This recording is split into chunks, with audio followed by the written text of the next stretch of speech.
Today, I'd like to talk about the 40-40-20 rule in marketing that helps us to get $2 leads for a webinar for clients. Welcome to this episode of Founders Go Naked. And in this episode, I'm excited to share with you how we managed to get super cheap leads at a decent price. And that is by applying the 40-40-20 rule. So what is this 40-40-20 rule in marketing? So the 40-40-20 rule was not invented by me, even though I would like to lay claim to it. The truth is, it was invented by traditional direct response marketers back in the day when people were still writing long sales letters, licking stamps, and pasting them on envelopes and sending them out. So the 40-40-20 rule, the first 40 stands for the list. So basically, it's the people that you are targeting with your marketing. So that actually is super important because for traditional marketers in the direct marketing space, it was absolutely critical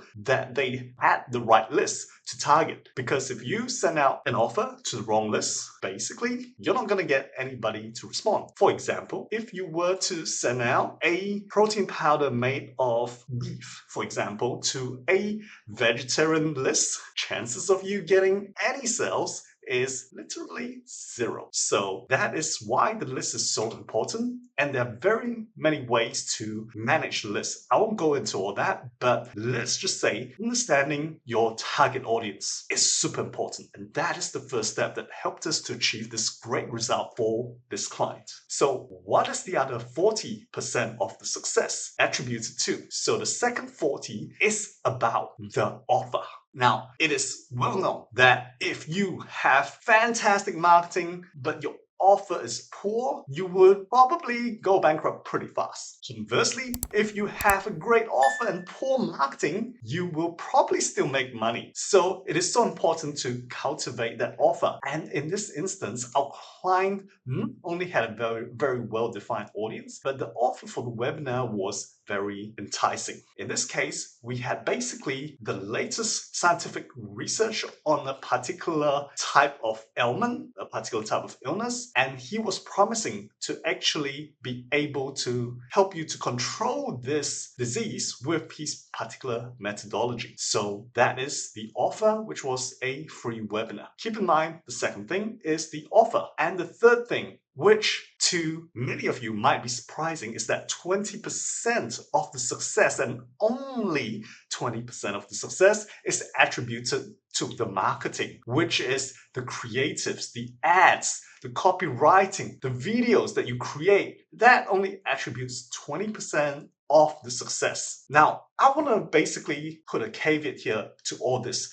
Because today, I'll say that the list is super important, but because of Facebook's and Meta, rather, and Google's algorithm, right now it is said that the creatives you create in your ad actually enable Meta and Google to target the right people. So the stuff that you write in your ads and the stuff that you put in your videos, on your images, that is what Facebook uses to determine who to show the ad to. So in that sense, the creative has become more important, more so than the actual physical targeting that you tell Facebook to target because of all these sophisticated algorithms. I would say that is why, getting a great copywriter, getting a great video editor, getting a great video script is so important nowadays to determine the success of your marketing. There you have it. Basically, that's the 40-40-20 rule. But where do marketers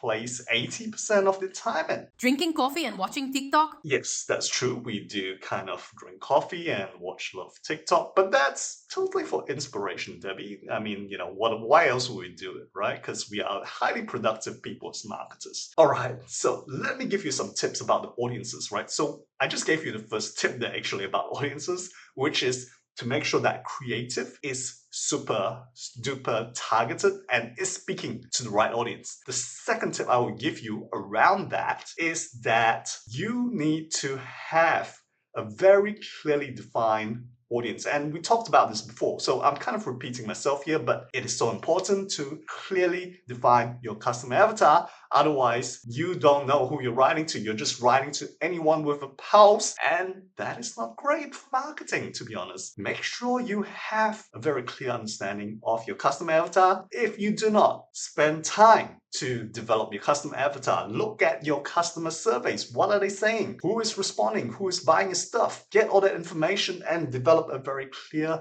customer avatar, because that will help you to write better ads, create better creatives, so that the whole Facebook, YouTube, Google algorithm can target people better. And the other thing is that don't forget your existing list, right? You have an existing customer list, or if you have an existing prospect list, all those people are probably more likely to buy from you in the future. So create lookalike audiences, right? And out of that lookalike audiences, you can target these people and retarget these people as well. And through that, you can also find out who are the other interests in Meta and on Google that are actually more likely to be responding to your offer, to your marketing message. All right, so that's all about audience. And I think if you're first starting, it is also imperative for you to also start developing a retargeting audience using like video views, because all that will also tell Meta, will tell Google as to who are the types of people who are actually interested in your videos, right? In your ads. So that will also help train Google and Meta to actually target those people. Plus,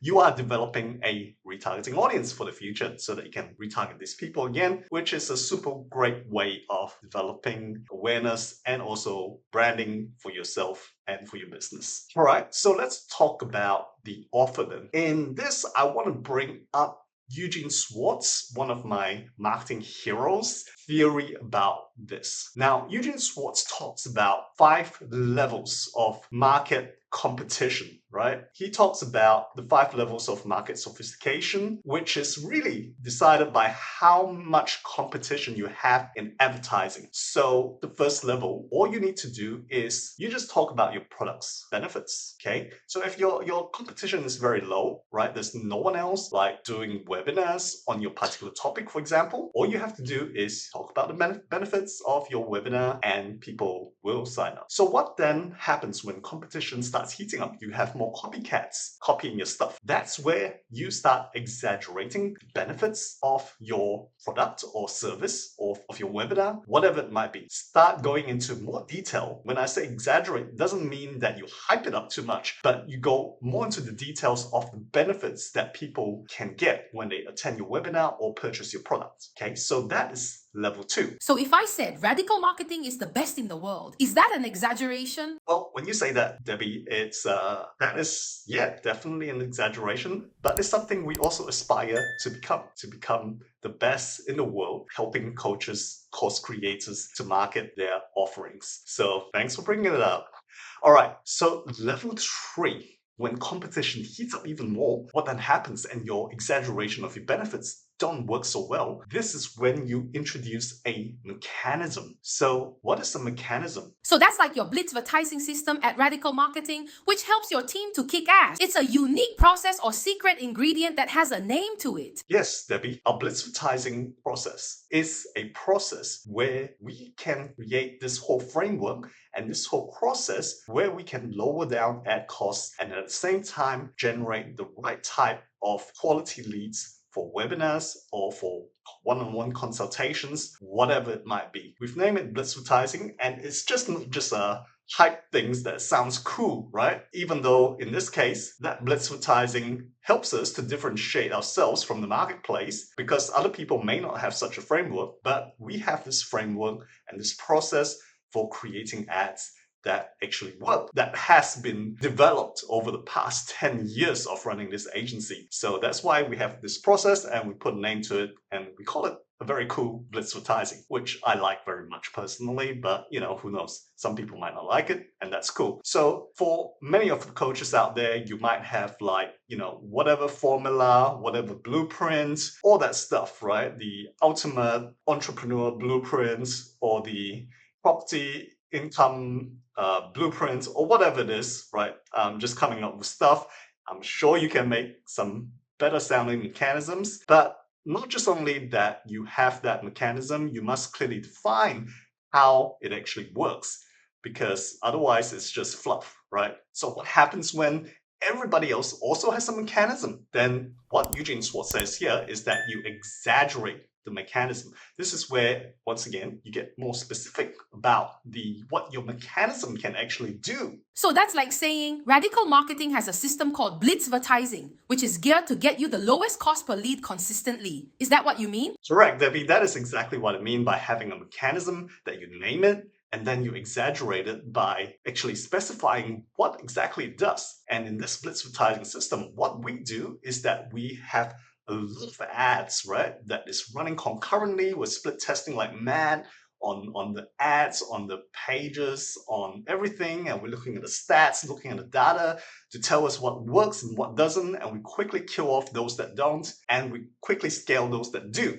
So that is, in a nutshell, our blitzvertising system to get better quality and leads. So that is, in essence, our blitzvertising system to get better quality leads at a lower cost. So what happens then when the marketplace gets even more crowded and your mechanism doesn't work because everybody exaggerates the mechanism like crazy? So what do you do then? That is where Eugene Swartz suggests that is level 5. It's less about the product and more about experience, the value, the product, what it stands for, and what it stands against. So this is where I guess people and many coaches create movements, because that's when the market becomes so congested. You attract people by creating a movement. So your movement could be against the corporate 9-to-5 job. Your movement could be against working your whole life for just having a retirement at 65 that's just barely comfortable. Your movement can be against starting a business that takes 2 years to be profitable. So this is where you kind of make a stand and say, okay, this is what I stand for, and this is what I stand against. And you will repel a lot of people, but you will also attract a lot of people. And that's how politics work, right? You kind of like repel half the population roughly, and you attract half the population. You can't win them all, right? So you have to have that stand. You got to make that stand, and you have to appeal to this stand. Of course, needs to appeal to your target audience as well, right? So if you make a stand that's against your prime target audience, then you're making a big mistake there, obviously. So you need to get clear on who your target audience is, what are their values, and you support those values. You stand for those values so that you can attract more and more of your ideal customers. And of course, you need to be genuine about it. Oh, I know that's why people like me pay like 10 times more to buy Chanel handbags, right? Because I like what wearing a Chanel handbag stands for, like being independent and chic. Yeah, Debbie, that is roughly correct. And yeah, I'm sure you're very independent and very chic. So on that note, thank you all for watching this video. I hope I've made the 40-40-20 principle in marketing clear for you all to see, and I hope you can implement it in your own business. So until the next episode, I will see you and be well.